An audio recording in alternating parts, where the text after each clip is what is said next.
Back in 2002, Germany legalized prostitution, and that actually led to an oversaturated market. There were many brothels. In fact, let me give you some exact numbers. It would literally be oversaturated, I suppose.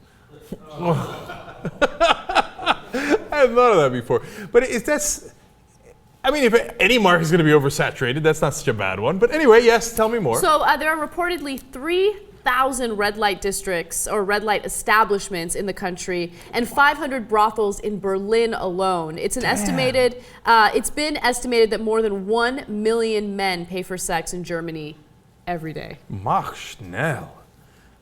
That's a lot of brothels, man. They're not playing in Berlin, or apparently they are. So the reason why I'm bringing this story up is because oftentimes when we talk about prostitution in the United States, we say it's best to legalize it because if you legalize it, you can regulate it. If you regulate it, the prostitutes will remain safe. It'll get rid of Johns or pimps or anyone who can possibly abuse these women. So how did it work out here? It's not working out in Germany, which is interesting. Yes. I mean, look, it seems like it's legal, it's relatively safe, and it's even cheaper.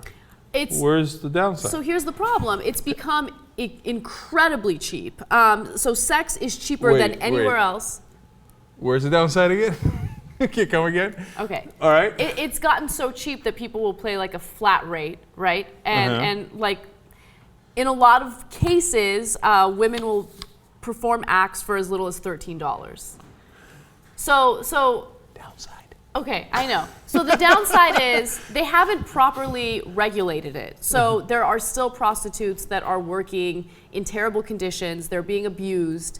And so I know. Look, they got to clean that up, of course. Kidding aside, but it almost happens no matter what you do with prostitution. It's kind of industry that unfortunately brings in really bad guys, and they start to do unscrupulous things. And I get it that too many people are coming in because it's legal there. But if it was legal everywhere, then we wouldn't have this problem. You wouldn't have to flood into Germany. You could just chill out and stay in, Denmark or Belfast or Romania, wherever you are, and everybody could be fine and calm. The problem is it's illegal everywhere else, so you create this one place where everybody rushes in. Yes. So there was this one man from Florida that the Time magazine interviewed, and he said that he traveled to Germany 3 times a year because the sex is so cheap there.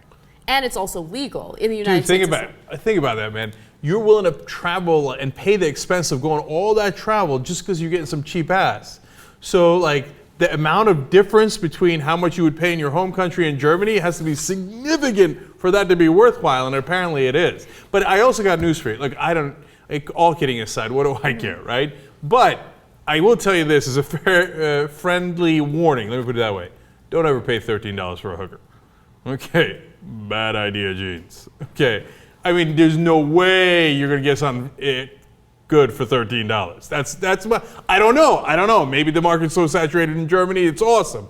But I would say be careful on Schlupen das. Das might not be vitamin. So one guy in Germany was interviewed. He said the following: the going rate for oral sex and intercourse used to be $54 in this particular area that I don't know how to pronounce. Straße. Yes. Some women charge less than $13. And then he also says that one woman here will even do it for a Big Mac. You don't want that, dude. You don't want the girl who's going to do it for a Big Mac. Don't do it, dude. Don't do it. I love how you're worried about the guy who's looking for the sex. What about the woman who's in the type of financial situation that she would do a sex act for a Big Mac? You're worried about the guy. You're totally right. You're totally right. I'm guilty. I don't know what I was thinking, but yes, we should consider the prostitutes' well-being as well. Yeah. Okay.